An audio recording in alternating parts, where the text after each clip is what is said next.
Today I'm continuing a series talking about how you can take the limits off of God. This is something that has just revolutionized my life. This is one of the biggest things God has ever shown me, how I limited Him by my small thinking, by fear.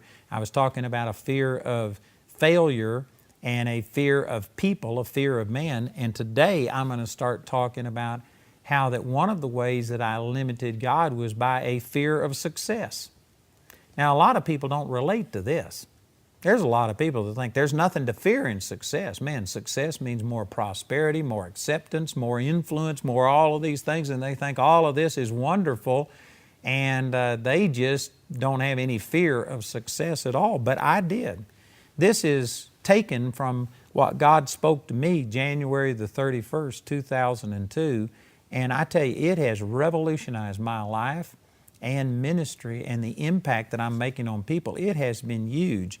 And I'm just telling you that one of the things that I feared was that if I began to succeed and if we became to where we were having more influence, more people coming, more income, and more everything, I was fearful that that would destroy my relationship with the Lord. And I, again, know that there's not a lot of people that think the way that I do, and there's probably, most people would think, well, man, bring it on. I don't care that much about my relationship with the Lord. I want all of these other benefits. But to me, the most important thing in my life is my relationship with the Lord, my walk with God. And I'm going to say some things here that it may take me a while to explain this, but I want you to listen, because this is really true. And I believe that most people don't see this as a potential problem, and because of it, they don't have any resistance. They aren't prepared for it. But I believe that the Scripture teaches that more people have been destroyed by prosperity than they ever have been by hardship. I believe that prosperity is a greater test of our integrity and our relationship with God than hardship is. And when I'm talking about prosperity, I'm not just talking about financial prosperity, but I'm talking about acceptance. I'm talking about being honored and recognized. You know, right now, I'm at a position in my life where I'm not going to go into any specifics, but for decades, Jamie and I have just lived in this isn't a complete absolute truth, but in a relative sense, we have lived in total obscurity. We didn't know anybody who was quote unquote famous. We didn't have the connections and the relationships that so many people had.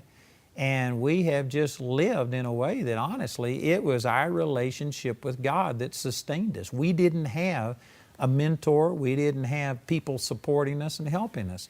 And we have been out there pretty much by ourselves. And one of the things that I feared when God showed me that our ministry was going to grow, and I mean it would have a worldwide impact and influence.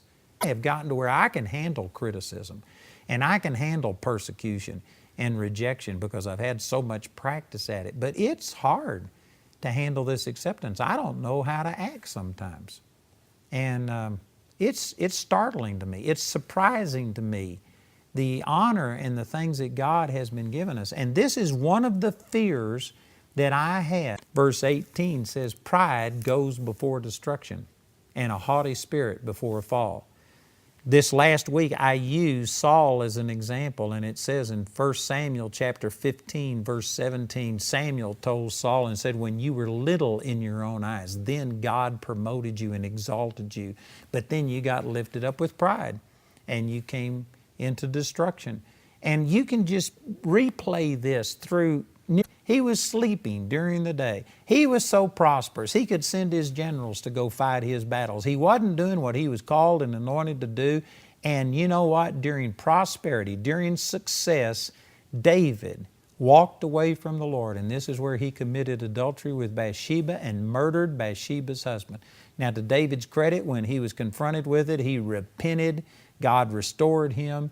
And he went on, and God still used him. He did recover from it, but nonetheless, I pray it and head for Jezreel because the end of this drought is coming. I hear the sound of abundance of rain. He went up to the top of Mount Carmel. He prayed, and God broke the drought, and there was a mighty rain, and Elijah was so excited. His adrenaline was flowing so much that even though Ahab had a head start and Ahab had a chariot, Elijah outran him over 20 miles to Jezreel and got there before Ahab.